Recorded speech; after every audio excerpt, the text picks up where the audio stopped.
Shut up and sit down. Order, order, order.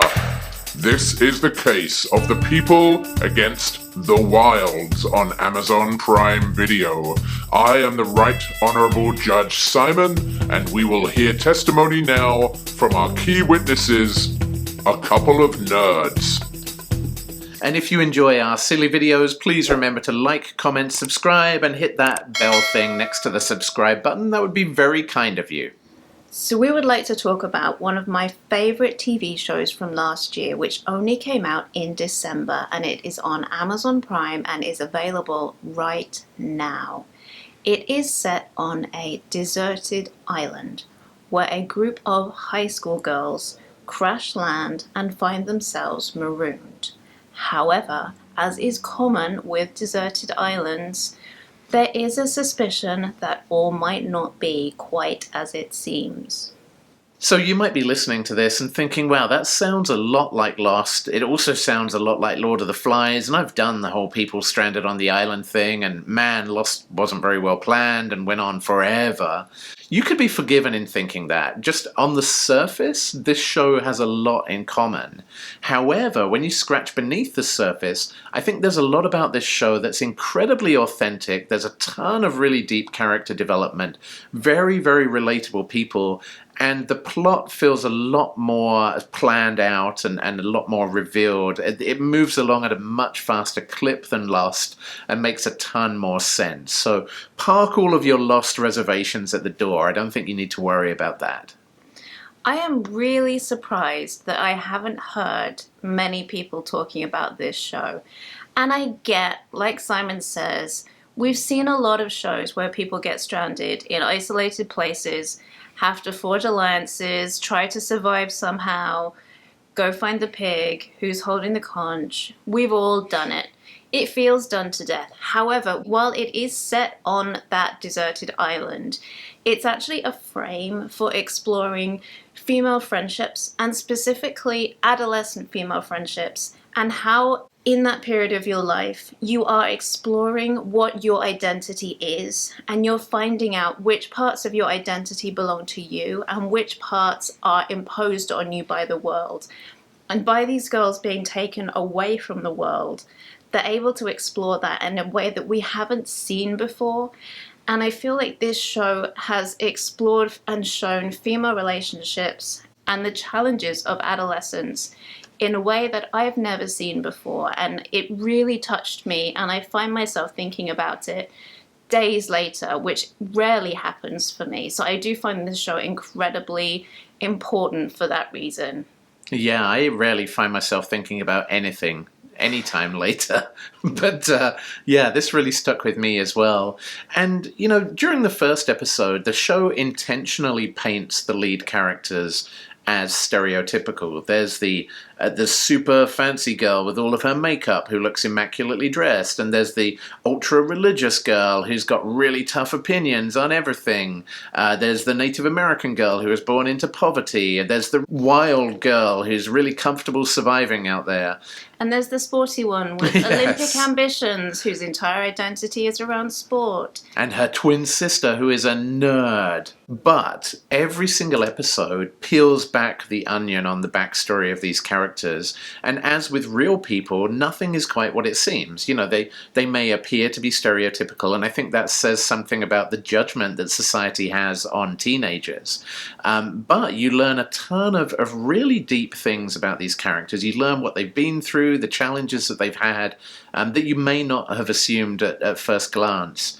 And, you know, the journey that they're on is not just these kids surviving on the island, but also just talking about how tough it is growing up in the modern world and the kind of things that teenagers go through. So to me, it was really, really enlightening and really emotional as well, watching these episodes. And I think having each one of them, as they're learning about themselves, they're not only having to confront their own weaknesses, they're becoming more aware of their own strengths and having to acknowledge, not just acknowledge those in themselves and each other, but rely on them. So they're having to relate to each other in really specific ways that they wouldn't, it might have been a challenge to find a way to make that happen if they weren't trapped on a deserted island starving to death. Right. And I think a couple of caveats to throw out there as well. You can tell that we love this, but we do want to warn you that there are some things in this show that are triggering because, these girls have been through some difficult things, whether it's eating disorders, body dysmorphia, things that they've been through that are really traumatizing emotionally to them. So, go into this in the right frame of mind, that you're going to see some kids who have been through some really tough stuff, and it's very uplifting because they've kind of come out of the other side of that. But in order to tell that story, they've got to tell these difficult things that the kids have been through, and it does so in an unflinching way. And I think the second caveat I would throw out there is this is not the kind of show that you really want to binge in a weekend. There are only 10 episodes, and they're kind of 45, 50 minutes long. But they are really emotionally exhausting to watch. You feel so invested in the characters. You're so keyed up by what they're going through. I don't think I could watch more than an episode a day without just feeling completely exhausted. So give your emotions a break. Take some time to let this show settle in and really absorb it after each viewing. There's a lot there to think through. So that would be my other word of caution, is just take a little bit of time with this one.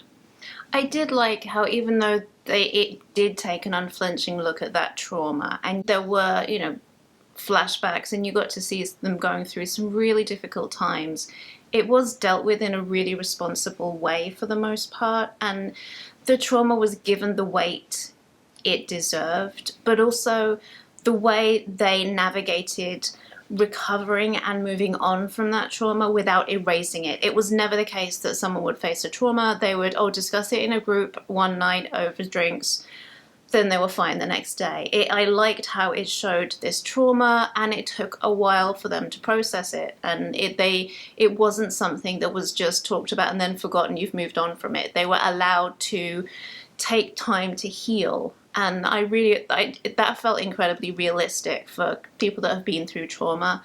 But yeah, kind of take that as a trigger warning. It's dealt with well, but it could be challenging for some people.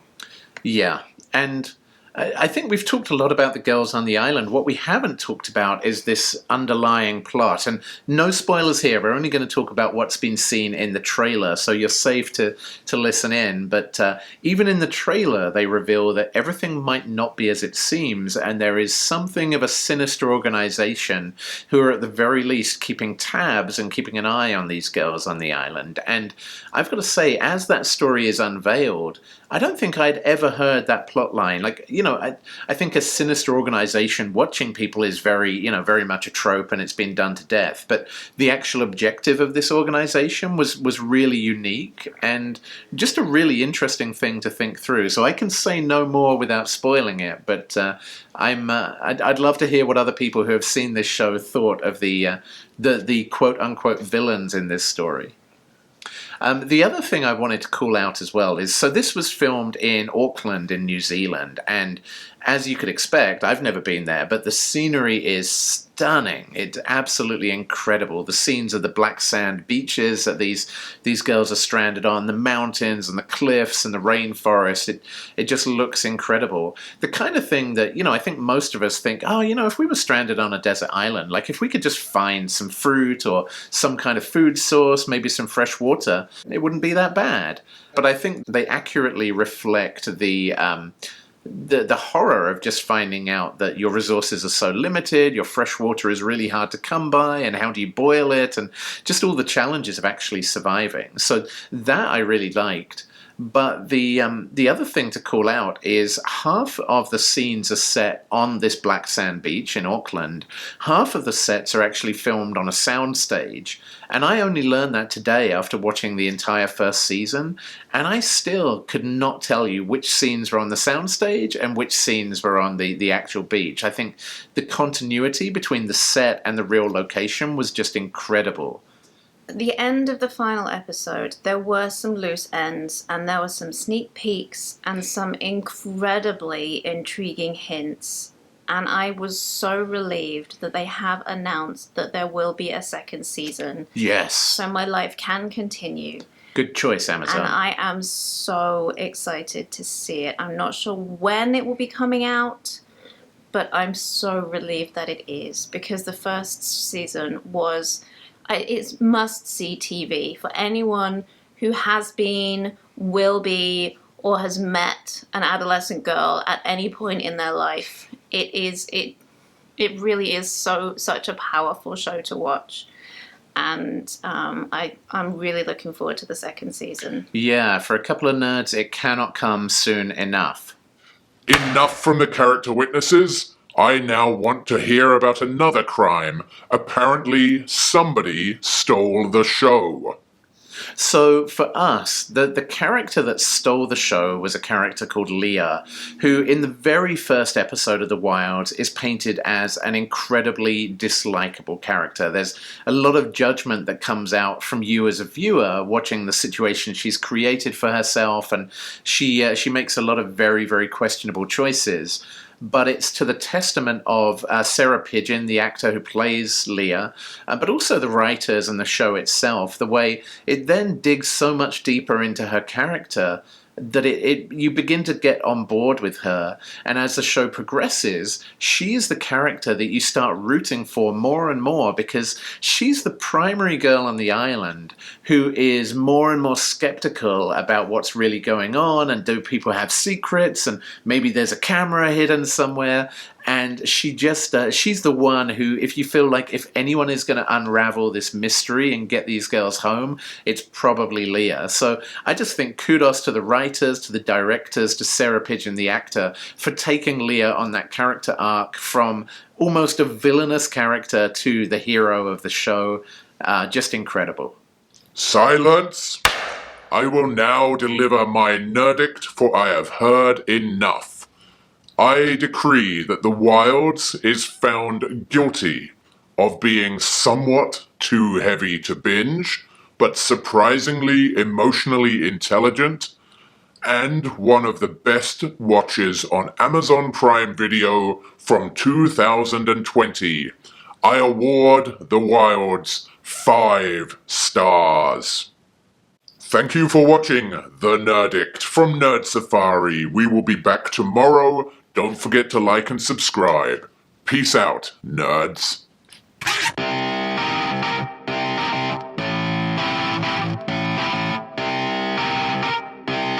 Shut up and sit down.